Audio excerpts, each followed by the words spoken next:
Good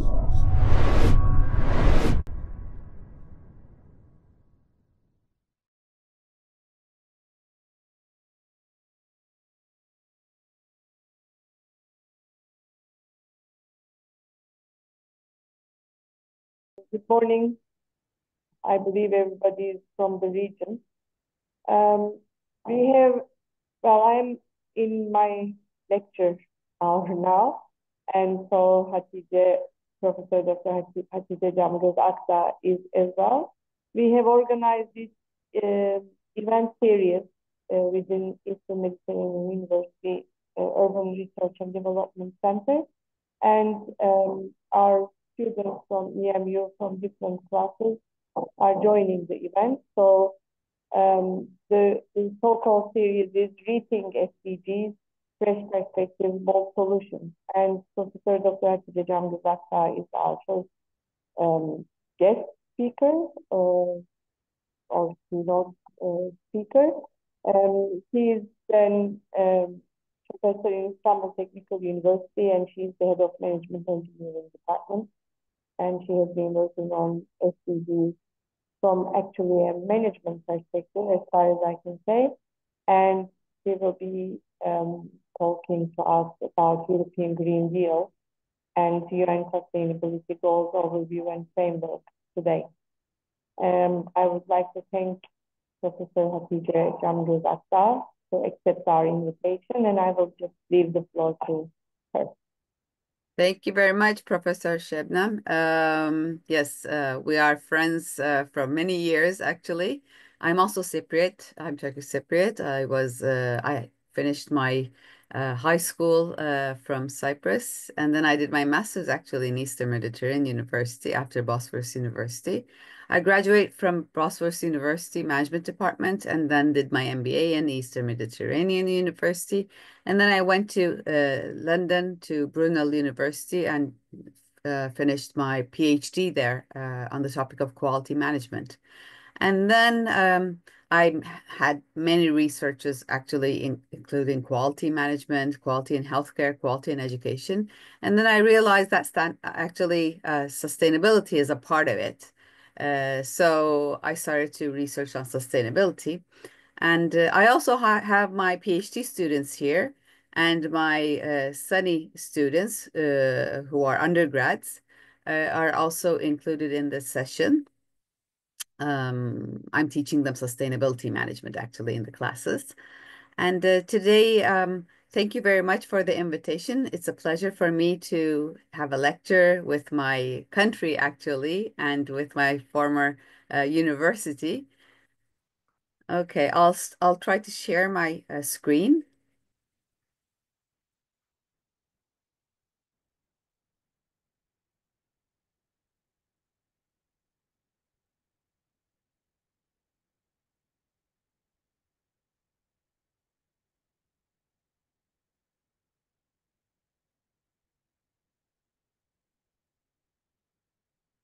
I guess everybody can see it, right? Okay, so actually, I changed the title a little bit to make you understand actually what's going on with emission trading system, European Green Deal, and carbon border adjustment mechanism, because they're all related with each other and they have different terminologies and some different rules and regulations. Um, well, we all know that we have the Sustainability Development Goals of the United Nations for 2030. But then they realize that until 2030, they won't be able to reach those goals. And they set the zero carbon goal for 2050. And they also have a decision of Fit 55, which means that they will decrease the carbon emission for 55% until that time. And for this, then they realize that with all those 17 SDGs, they won't, and all those Paris Agreement, etc., but they won't be able to do this that easy because it became a little bit a voluntary issue or a push for the suppliers from the customers.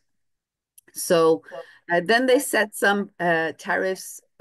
I'll also to let you know about the difference between tariffs and the carbon border adjustment mechanism, but they had to set some monetary values to stop this carbon emission. And these are the different systems of what they have done. So, and also I'll deal with what Turkey is doing, what Turkey is doing at the moment to adopt these issues, or what are their position actually.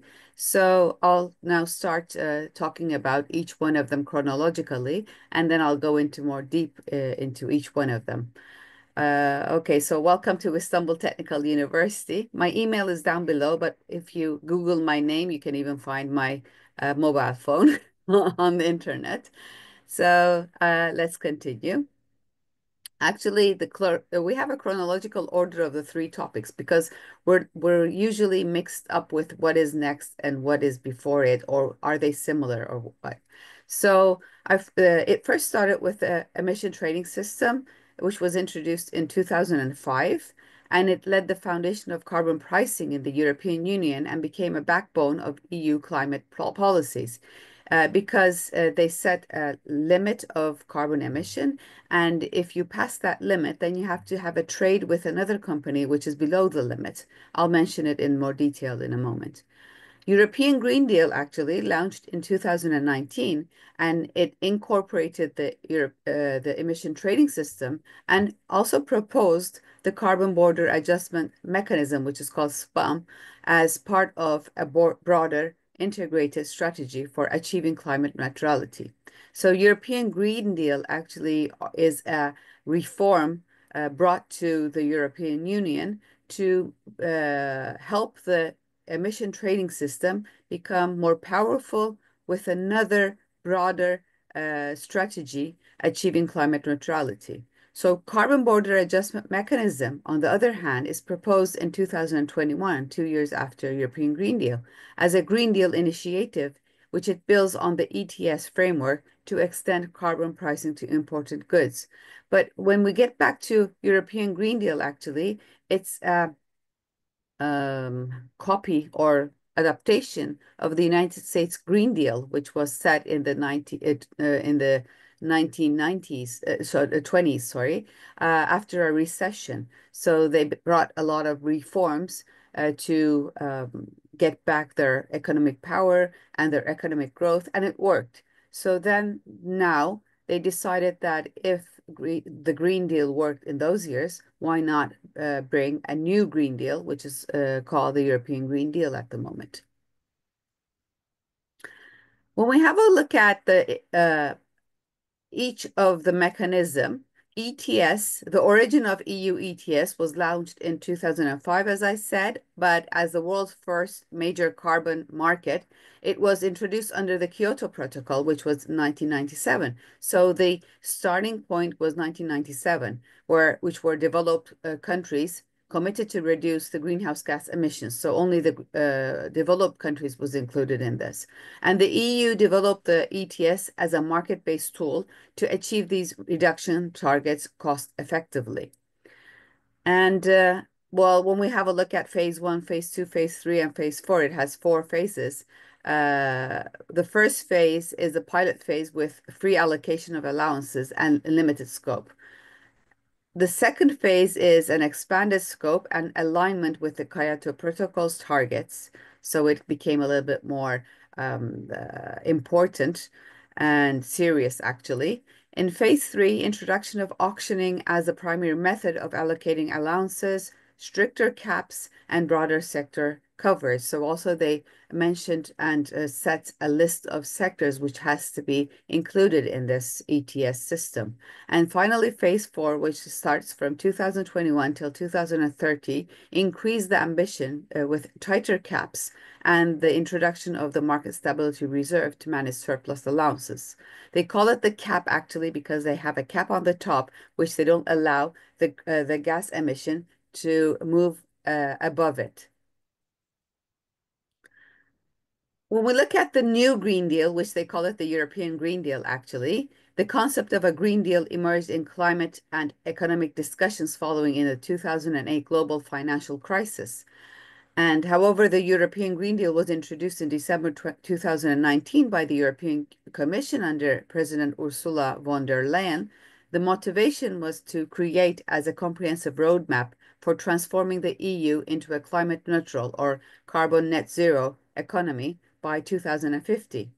So the Green New Deal, or the Green Deal, integrates earlier EU policies such as the 2030 Climate and Energy Framework and 2050 Long-Term Strategy, because they realize that they won't make it until 2030, but they realize that they're doing well until now. So they wanted to make it faster. They wanted it to become faster by 2050 because they also tell that until 2050, if we don't do this, all breathing, uh, how can I say, Homo sapiens or any alive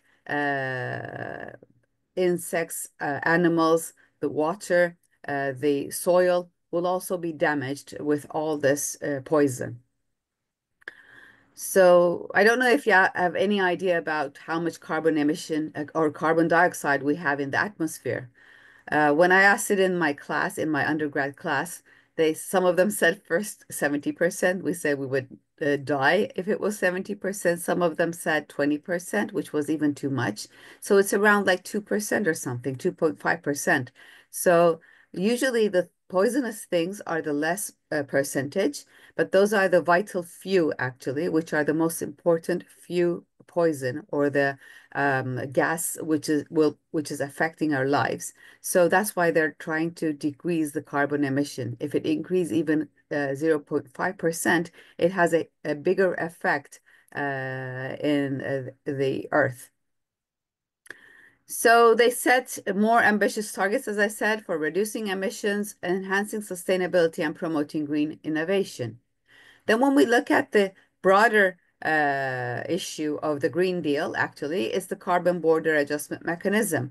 And the idea of border carbon tax, it's a kind of tax, actually, which was debated for years within the EU, but gained momentum with the introduction of the European Green Deal in 2019 because CBAM helped them actually officially to gain taxes for the carbon emissions, which moves above the border or the limit, which is set. So it was developed to address the issue of carbon leakage, where companies relocate production to countries with less stringent climate regulations.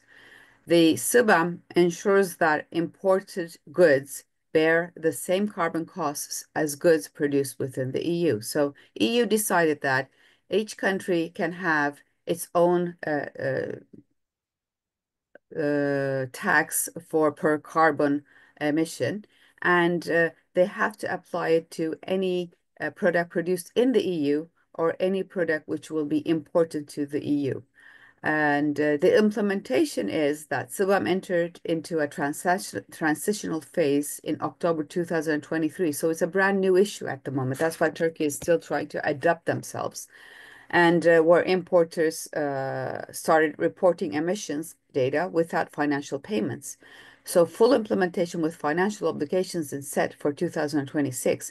What does this mean? This means that they have to analyze how much their carbon emission is affecting their actual balance sheets, which is the financial part of their companies, their parts of the country, and also the whole country, and then globally. So with this tax, actually, they will also figure out that instead of paying this tax, let's decrease the carbon emission of our companies, not to pay the tax, and afterwards use that amount of tax for investment. So this is also forcing the companies to improve themselves and invest in new clean energy, into water, recycle, or to choose more recyclable materials for the production. Same thing for buildings at the moment, as far as I know. So as we said, ETS is the cap and trade system for reducing greenhouse gas emissions. And it sets a limit, as I said, it's called the cap, kapak in Turkish, on total emissions allowed and allocates or auctions emissions allowances to industries. So companies can trade these allowances, incentivizing cost-effective emission reduction, which means that instead of reducing the cost effect emission, the carbon emission of the product, they pay a cost for it and they lower on the paper, they lower the carbon emission. So the cap is gradually reduced to ensure overall emissions decline over time. Let me show you the system in a picture. Let me cut this off, so we don't need to see ourselves. Okay, over here, let me place a dot. Okay, I will use it here. Here you can see that, let's say that the dotted line is the cap, the emissions cap, which we don't want the carbon emission to pass this limit.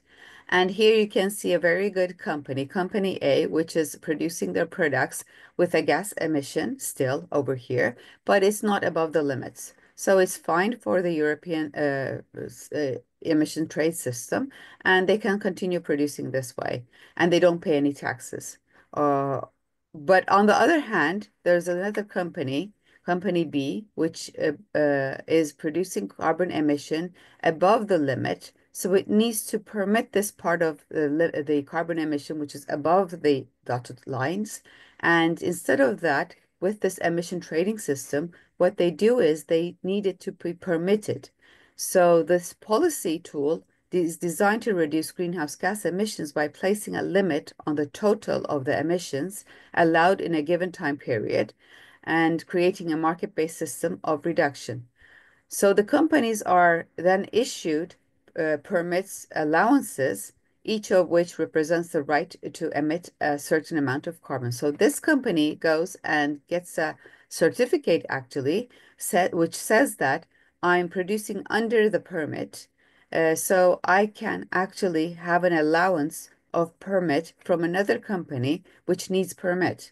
So they pay the money to the company A to get the permission to produce more, and that is closing the gap between the company A's carbon emission production until the cap.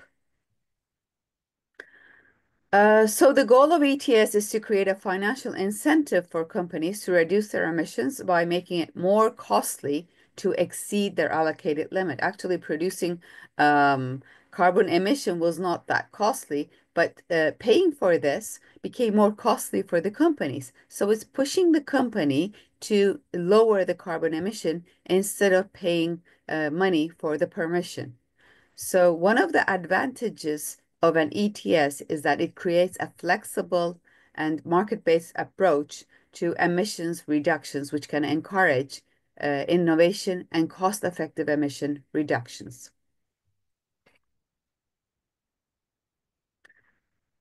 Okay, let's see ourselves again.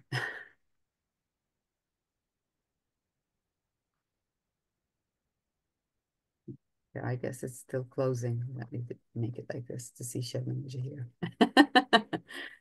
Okay, the background of it is that until now, the carbon dioxide emission have been related with the so-called quota sector in the European Union trading system. But first, it was introduced in 2005 and has been revised several times, similar to ISO 9000 or to the LEED certificate. So it's not as if it started in the beginning, but it's improving itself. And the idea behind the ETS is that firms have to buy permits to pollute or emit carbon dioxide.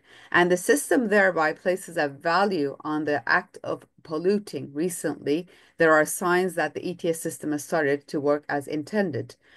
So initially, the system has been prone in particular to government failure because as the government couldn't decrease the carbon emission of the companies, this system is proning the to the the system improved itself and came to this level because the governments failed to decrease the carbon emissions as they were prone. And emitters have been able to pressurize public officials to issue more pollution permits. So the continuous problem is that in many sectors where the EU has feared carbon leakage, it has been deemed necessary to issue free permits. And the SBAM is expected fundamentally to solve the problem of carbon leakage. I'll mention about what carbon leakage is in a moment. We have two levels of ETS.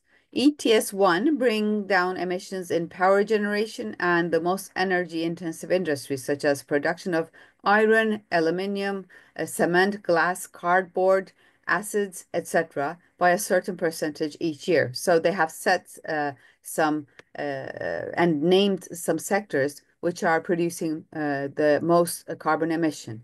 Extending current rules would mean that the cap could reach zero by 2039 in years. Oops, somebody opened its. Okay, they closed it. I heard my own echo. Okay, so there's a. They're talking about that they will set the carbon cap by carbon net zero by 2039. We're not sure if they will be able to do it, but 9,000 power plants and activities in the EU 27, which is plus Iceland, Liechtenstein, and Norway, covering 36% of the EU's total greenhouse gas emissions in 2022. That's interesting, isn't it?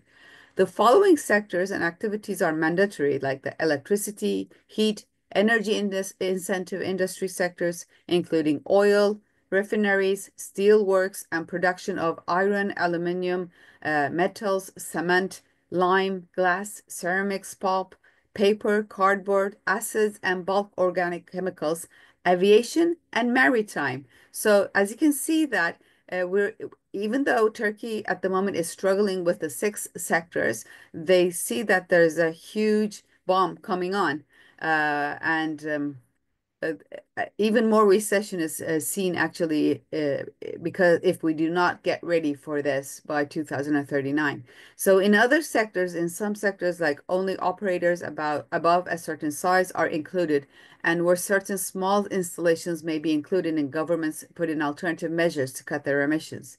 ETS2 is more related with you, probably, which transportation is also included in it, transport and building sector will be included in the emission trading system in ETS2, and the plan is to emerge ETS1 and ETS2 by 2030. So that's not much. So probably you should also include this into your courses.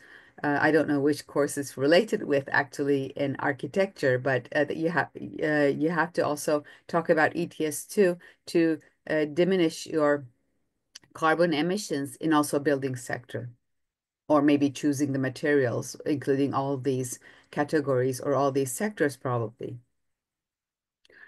With the changes of the EU climate law in 2021, the greenhouse gas emissions was set to reduce by 55% by 2030 in 1990. But to reach this goal, the EC presented the Fit for 55 package. We're all talking about the Fit for 55, but most of the students doesn't know that Fit for 55 means 55% of reduction of carbon gas emission.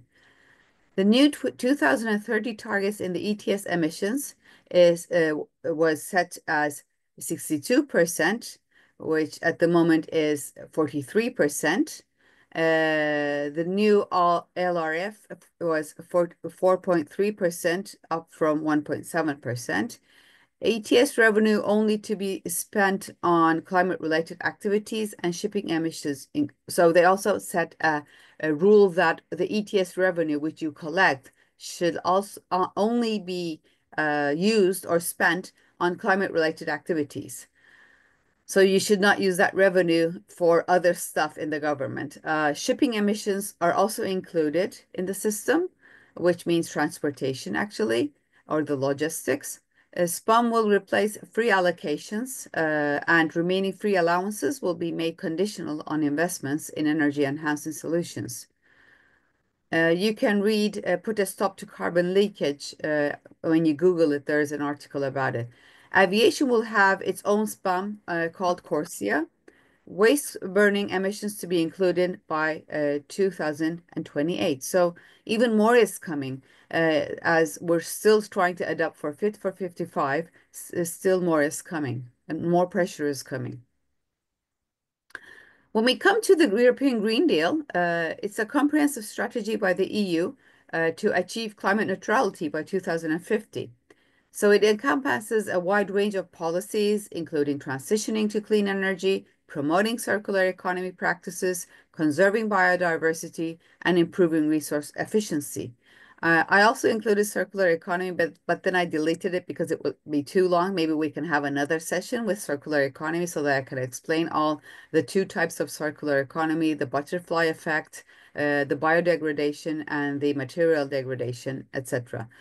The key elements, including stricter emissions reduction targets, SPOM, and support for innovation in green technology. So the European Green Deal actually tried to apply the Fit 55 with a new adjustment, the carbon border adjustment mechanism, in order to support the innovation in green technologies. So, oops, I went to the wrong one.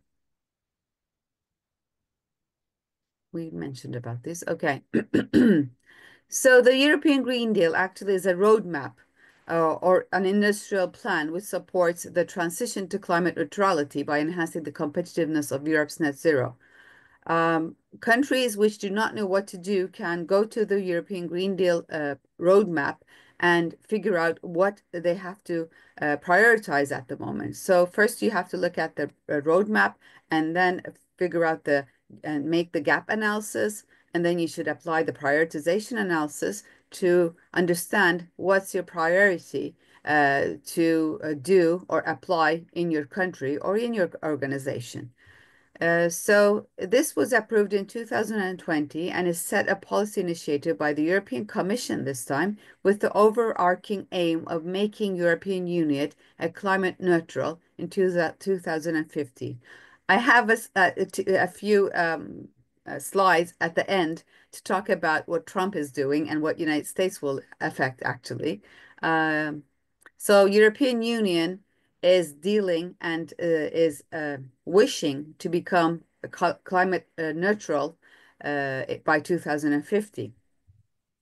So it's ensuring no net emissions of greenhouse gases by 2050, economic growth decoupled from resource use, and no person, no place left behind. So these are the parts of the SDGs which is included. When we have a look at the benefits of the European Green Deal, on the left-hand side, we have the fresh air, clean water, healthy soil, and biodiversity, so the earth. And then it moves to healthy and affordable food, and then more public transport. Like yesterday, I figured out that when you park to the Istanbul parking places and you pay with your card, your transportation card, you get 50% off of the parking cost actually. And you continue with your underground or metro or whatever. So that's a very nice policy which the municipality has placed actually. And next, renovated energy efficient buildings. And this all is like a cycle which brings fresh air, clean water, healthy soil, and biodiversity. On the other side, we have longer lasting products that can be repaired, recycled, and reused. Well, the companies are forced to produce products which will be longer lasting. So they're asking actually the life cycle to be increased by the producers because we all know that the telephones previously we couldn't change the batteries, so we had to throw them away. But now, because all of these rules and regulations, we pay a cost for it and we change the battery of it, and we can continue to use the old telephone again. Next, globally competitive and resilient industry is coming. Well, we have a huge competition at the moment, especially Turkey with the textile industry, with all the other countries, which has less regulations, and the high carbon emitting countries are also moving their productions to like Vietnam, to Senegal, to India, to produce their products over there. That's where carbon leakage will come actually. So they have to also, that's why shipping is also included into it at the moment. Future-proof jobs and skills training for the transition. I made an agreement with the Ministry of Çalışma Bakanlığı, I forgot the name in English. Work, let's say the job or work ministry, whatever. I made an agreement with İşkur, which is the employment part of it, so that we can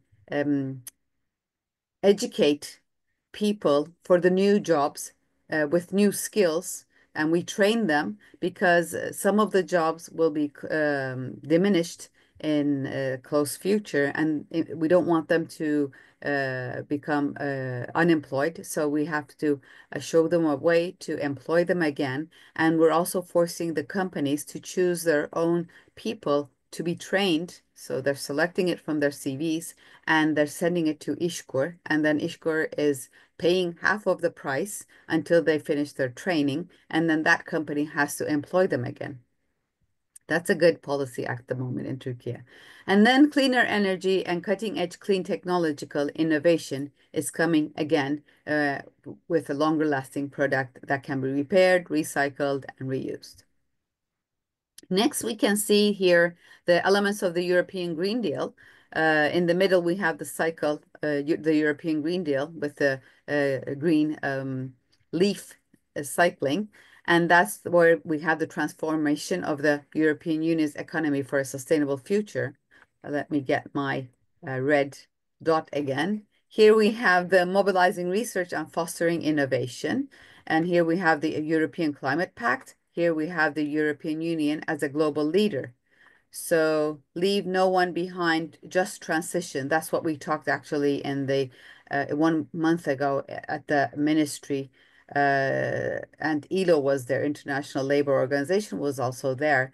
And we both talked about just transition, which means that we have to transit or train people which were working in the previous sectors, which will be banned for, and so that they will be also finding, for example, if they were working in a coal mining industry or petrol or oil, whatever, they have to be trained for the renewable energy sector so that they can have a job there as well. So accelerating the shift to sustainable and smart mobility from farm to fork, that's a new terminology again. A fair, healthy, and environmentally friendly food system, starting from the farm to the fork. In production, we call it from the cradle to the grave, actually. And but circular economy changed that from cradle to cradle, actually, which farm to fork will also be changing from farm to farm again. Preserving and restoring ecosystems and biodiversity, a zero pollution ambition for a toxic-free environment. And at the other side, the financial transition, which is the EU global leader of it, the financing the transition, the ETS, the SBAM, building a renovation and renovating in an energy and resource efficient way, so using renewable energy and transforming to that, mobilizing industry for a clean and circular economy. So we have to choose the materials from cradle to cradle so that when we demolish the buildings or when we finish using the products, we can recycle them and reuse or refurbish or recycle the parts. So minimize the waste or have no waste, actually. Supplying clean, affordable, and secure energy and increasing the EU's climate ambition of 2030 and 2050. The European Green Deal, we have 8 policies. I will not go into detail because it will take too much time. But the first policy is increasing the EU's climate ambition from 2030 to 2050. And the most important part is they have a climate law at the moment by March 2020, which was proposed in Europe. And to achieve carbon neutrality, EU is currently starting to modernize and transform the economy. But however, current policies will only reduce greenhouse gas emissions by 60% by 2050. That's what they realized. So the Commission was present in impact assessed plan to increase the EU's greenhouse gas emission reduction target for 2030 to at least 50% and towards 55% for the Fit 55, which was compared in 1990 levels. So these changes to legislation will encourage beneficial carbon pricing throughout the economy, and a new, more ambitious EU strategy on climate adaptation was adopted by the Commission. The second policy is supplying clean, affordable, and secure energy, which is more than 75% of the European Union's greenhouse gas emissions are now connected to the production and use of energy across all economic sectors. So if they transform all of it to new clean energy, they will reduce the greenhouse gas emissions as well. So they're asking us to have smart infrastructure into the transition so that we reach the climate neutrality. The third policy is mobilizing industry for a clean and circular economy. So the Circular Economy Action Plan actually includes a sustainable product policy that supports the circular design of products based on common methodologies and principles, which is another topic which we can talk for 2-3 hours.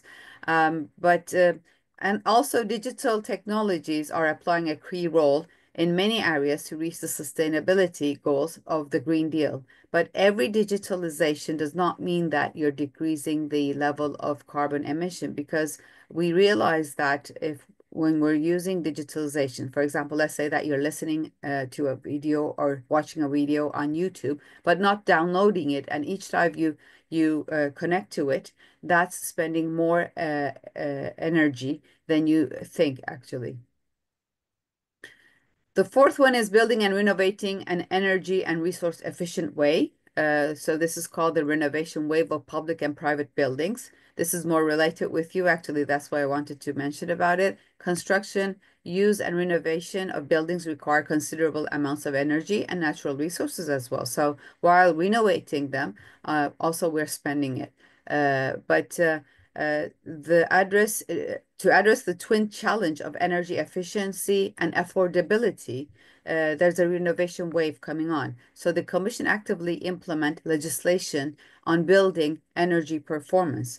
In parallel, the Commission proposes to work with stakeholders on a new initiative on renovation in 2020. So this will include an open platform bringing together the buildings and construction sector, architects and engineers, and local authorities to address the barriers to renovation. So one of the policies of the European Green Deal is really related with the construction and the architecture part.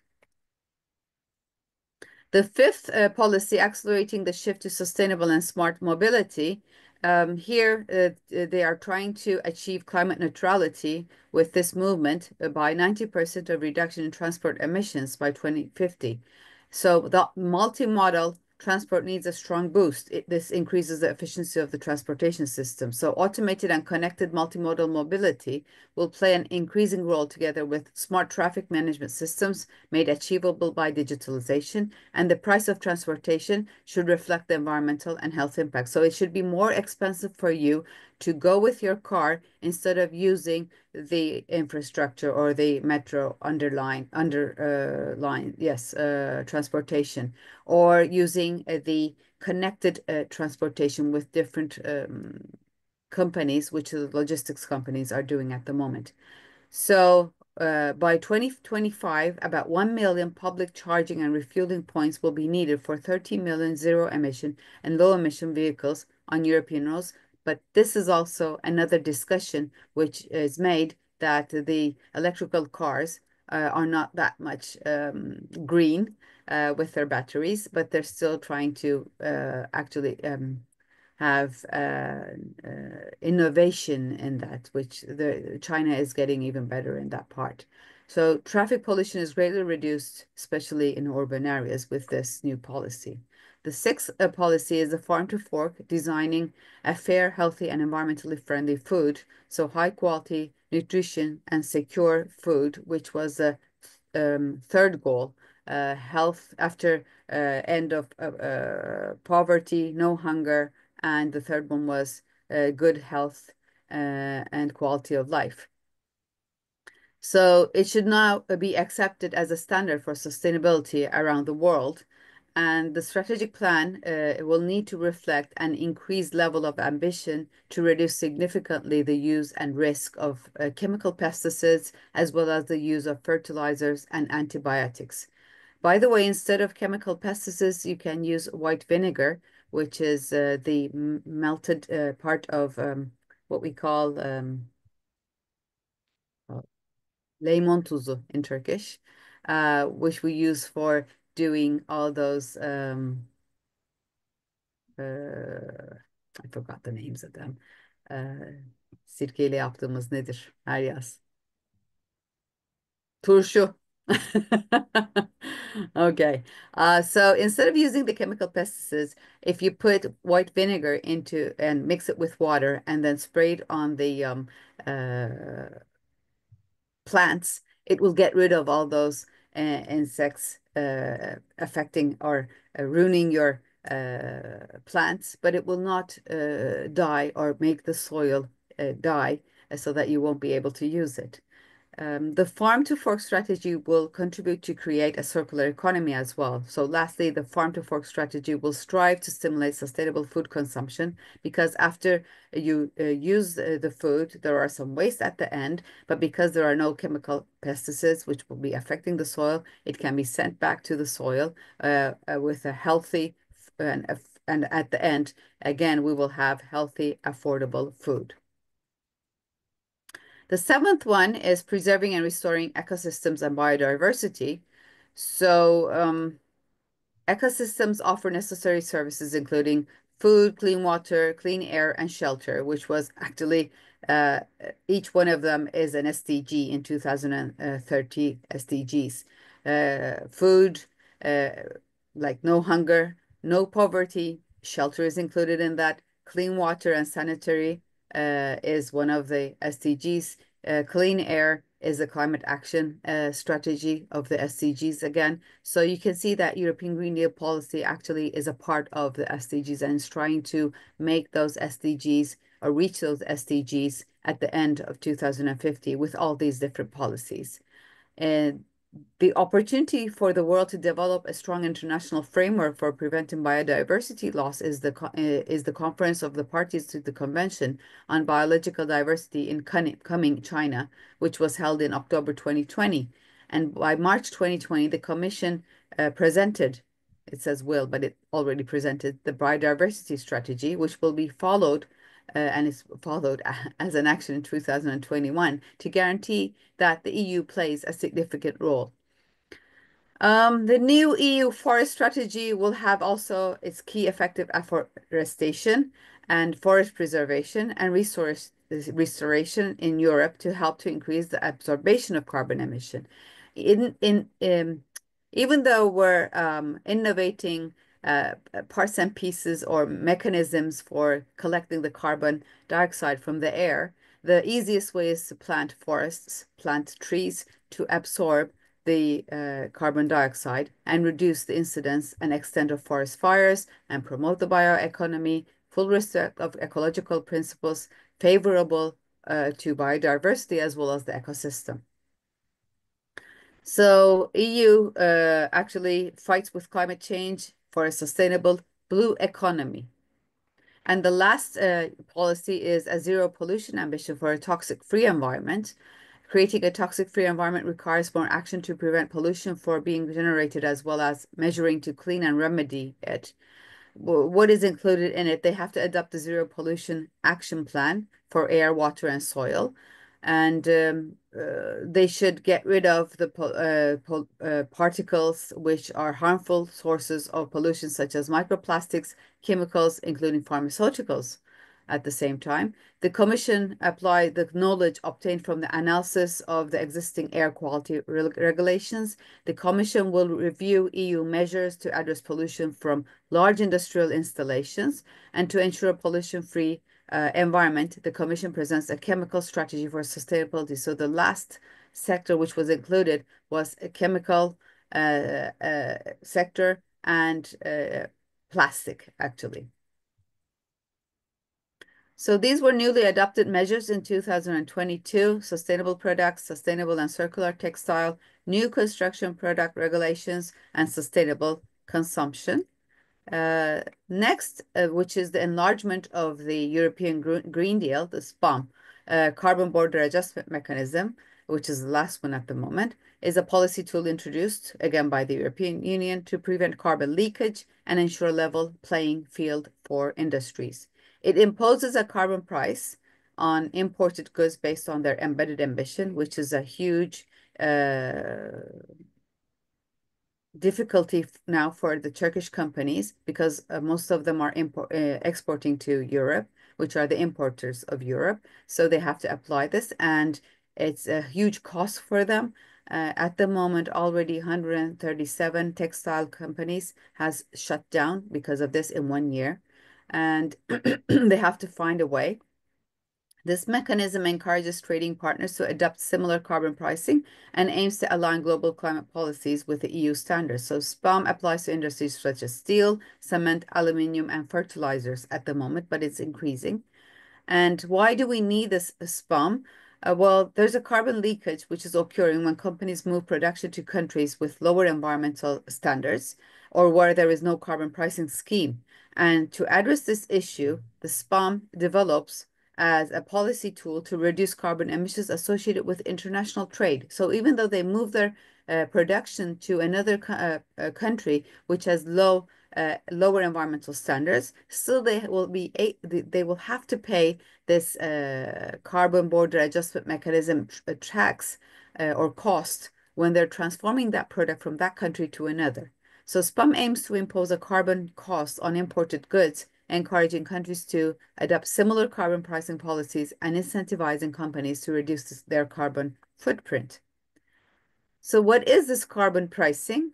Finland was the world's first country to introduce a carbon tax, and this policy tool was designed to reduce greenhouse gas emissions by assigning a monetary value to the carbon content of fossil fuels or other sources of emissions, because managers or top of the countries only understand about monetary values. So if you ask money from them because of producing gas or carbon gas, then they will force their own companies, their own sectors, their own country to reduce this carbon gas emission. So the idea is to create a financial incentive for individuals and companies to reduce their carbon emissions by making it more costly to emit carbon.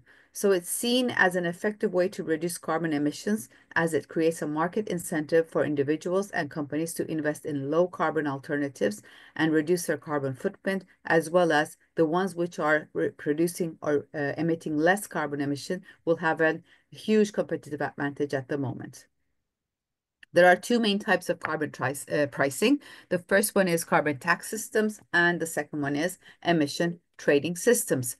So let's have a look at the carbon prices of each country which has placed. So the carbon tax system, which is a tax placed on each ton of carbon dioxide equivalent emitted based on the carbon content of the fuel or activity producing the emission. So the tax rate can be set by the government and can be designed to increase over time to encourage greater reduction to emissions. So the carbon taxes can be applied at different levels. The EU does not get involved in it, including the national level, regional or state level, or even at the level of individual companies. So one of the advantages of carbon tax system is that it creates a clear and predictable cost of carbon emissions because it's written.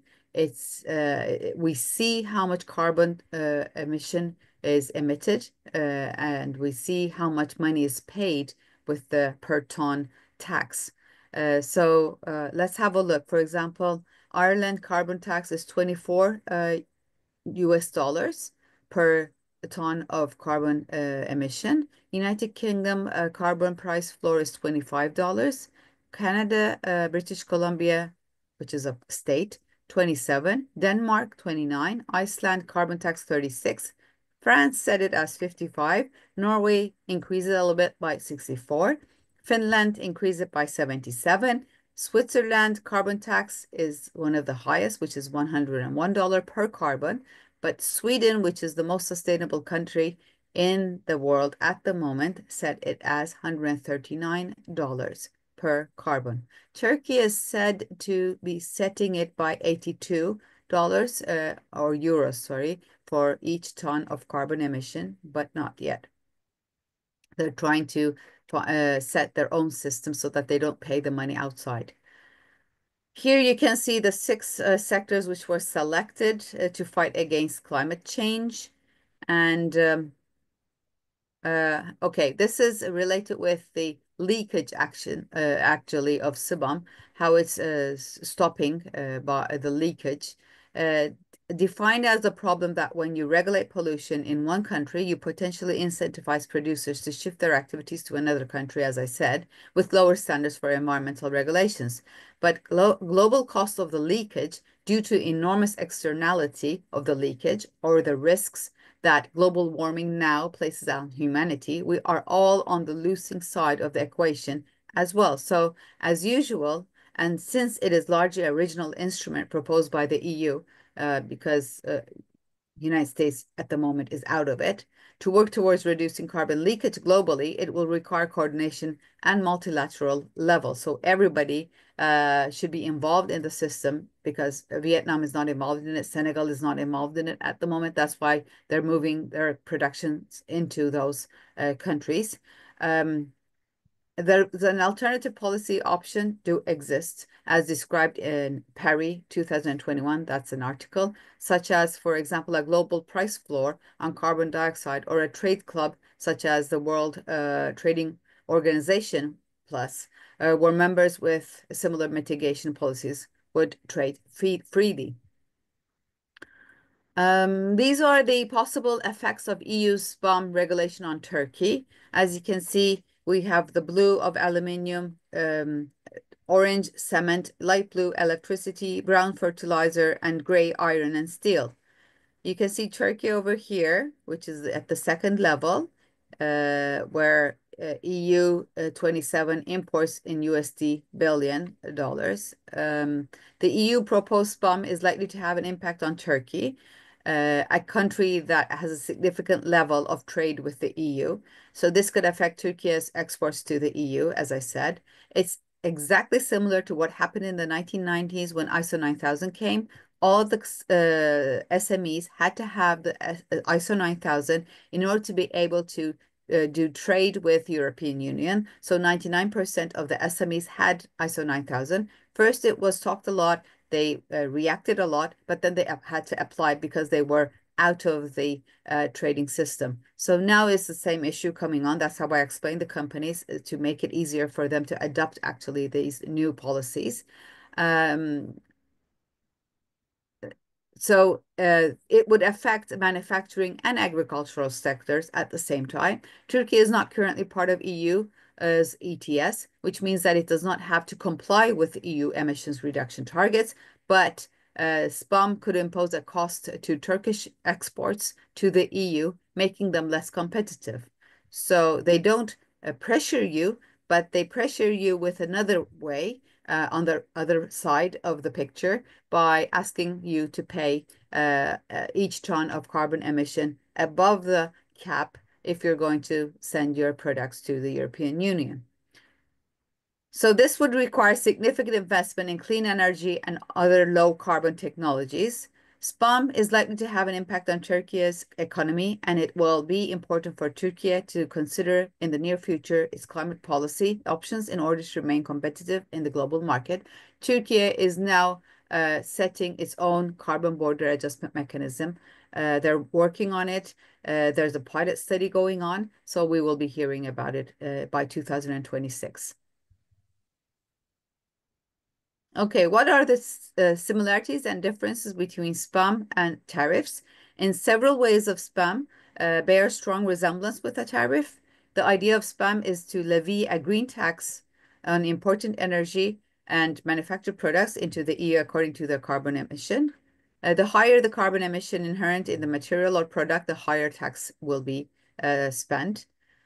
The differences between spam and tariff is that the main difference between it is an ordinary and valerium tariff is that while a traditional import tax or tariff, we call it, is levied based on the declared value of the imported product, the levying of the tax in the case of the spam takes outset in the carbon emission or the size of the externality of the emission.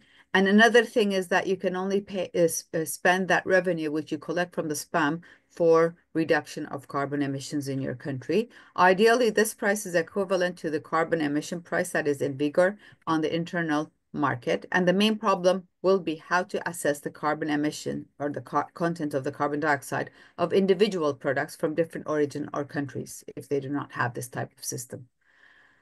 The summary of the evolution is that ETS was earliest tool focusing on regulating emissions within the EU. The Green Deal expanded the EU's vision of incorporating social, economic, and environmental strategies for climate neutrality, and spam emerged later to complement the ETS, ensuring global trade aligns with EU climate goals. But what happened when Trump came? He resigned the Paris Agreement again, once again, after Biden get back into it. The US resigned the Paris Agreement just lately. Under a renewed Trump admission or similar leadership, it would significantly impact the likelihood of the US adopting mechanisms like ETS or SPAM. So the current status is that regional programs such as Regional Greenhouse Gas Initiative and California Cap and Trade Program would likely continue as state level efforts because you know that United States has different rules and regulations for each state. However, their expansion or replication in other states would face significant political resistance under a federal administration opposing strong climate action. So US has no national ETS at the moment. So the production which is exported to US will not be involved in such taxes.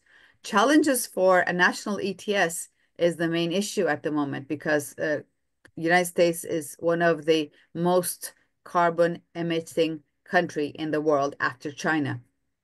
With a climate skeptical administration, there would be a little to no federal push for implementing a national ETS. Trump doesn't want this.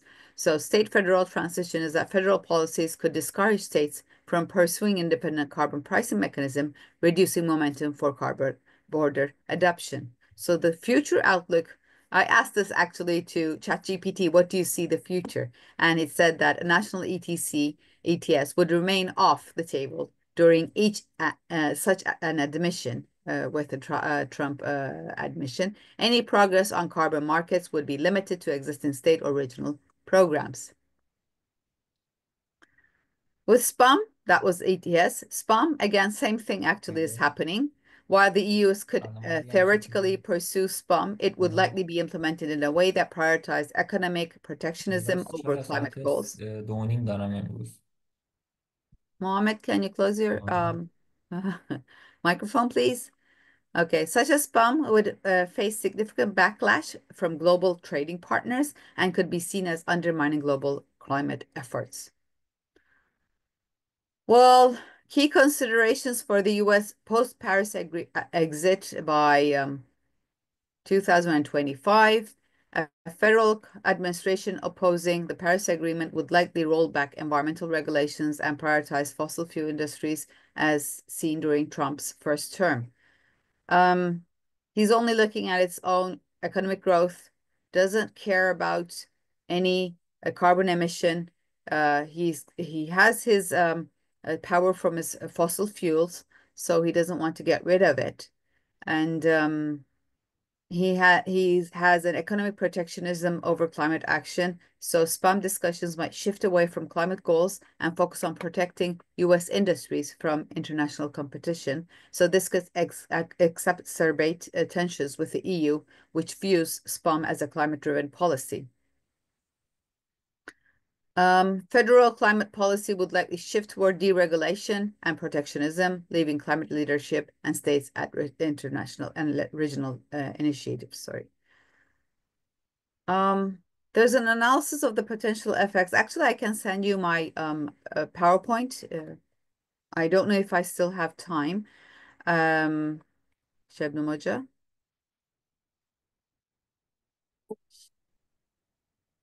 I don't hear you.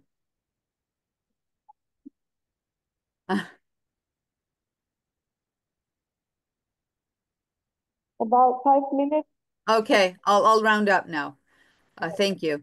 U.S. is exiting the Paris Agreement, so it would have significant global impacts, including impacts on the EU and other nations. So at the moment, nobody knows. I was in Miami in January 2025 and in a conference, and even Canadians were also struggling of what Trump would be doing. We all hear about it. And the Americans, which are involved in sustainability, were also upset of what would be facing them. So we have a global impact analysis, the climate leadership void, impacts on the EU, broader global reactions. And let me show you before I conclude, the summary. We have the climate action, which has a global impact and also an impact on the strengthened EU leadership. Trade and economy, trade disputes over carbon pricing, U.S. goods may face bump costs in climate committed regions. U.S. goods entering EU could face bump penalties, straining trade relations. Of course, the huge impact would be the diplomatic relations, like we now see with Canada, U.S. Japan is also going ahead. Green technology, EU is forcing us to go to green technology, but the United States may fall behind the green innovation, which will also affect the EU competitive edge. Support for developing nations, United States going like this will also have poorer people, and it will be reducing funding for climate adaptation. In vulnerable regions, the prices may go up, and they will be even poorer. Hunger may increase, and discrimination, differences will also increase in United States and with its following countries. So by conclusion, it's not a good picture as we see. For Turkey, as a non-EU country with close economic ties to the European Union and a unique geopolitical position, it would be significantly affected by the global shift to climate policies as the US withdraw from the Paris Agreement. I also have a summary for that. Trade with the EU we will continue what EU asks from us. Climate policies, again, like the acceleration of carbon pricing mechanisms and industrial modernization, will continue to align with the EU standards. Energy transition, challenges due to reliance on coal and natural gas. Well, I'm not sure about this because still the strategy of Turkey for 2024 was for coal. And even though around like 80% of coal is imported to Turkey. So that's also insane, as I can say. Potential trade shifts toward non-EU countries, not to lose money by importing to EU because it's too expensive. And the global positioning may make a change for Turkey as well. So for the conclusion of the whole presentation, actually, Turkey will face significant economic and policy challenges due to the EU's spam and global climate dynamics. As United States exited the Paris Agreement, it may reduce immediate global pressure on Turkey to act aggressively on climate change. However, Turkey's deep economic ties with the EU will make it essential to prioritize alignment with the EU climate policies, and this could lead to accelerated domestic reforms, renewable energy investments, decarbonization of key industries, albeit with potential economic and social costs in the short term. But at the moment, we never know what will happen. We're just trying to continue our day. So short-term policies will be helping us if you're asking me what can we do. Thank you for listening. If you have any questions, I would be happy to answer if I am able to. Thank you, Hatice. Thank you very much. I don't know if Are there any questions? good.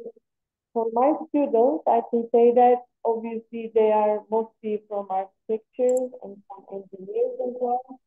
So although they are into SDGs and general generated course, and topic might be a little bit foreign for them, but I just wanted them to hear the relationship between um, climate, energy, economy, which will actually lead to quality of life overall. Exactly.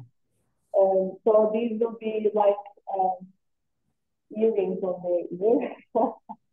From that side, I don't know if you have any questions or comments on that, or your students, probably their PhD students, they may have Yes. questions. And Pınar Hoca is having her class, Yes. also. Yeah, thank you very much both to Hatice Hoca and Şebnem Hoca for organizing this lecture. Here we have got a class of ecological issues in architecture. Hatice Yes. Hoca. Actually, this course was, I think, introduced in after 2010. Yes. As a result of the NAP accreditations. And today we are still teaching it. And I think I'm quite proud to say that I would also like to involve some of your actually lecture notes and give them to the students later on. Thank you so much. You have shown us a rather broader perspective politically what is also expecting us in the near future. So I think they all benefited. They will all benefit from this lecture very much. Thank you so much. Thank you very much. I see that two students, one of them said, thank you very much for the EU policies, brother. We have a student who is asking, ETS, is there any supervisory bodies that put in check the industries that do the carbon emissions?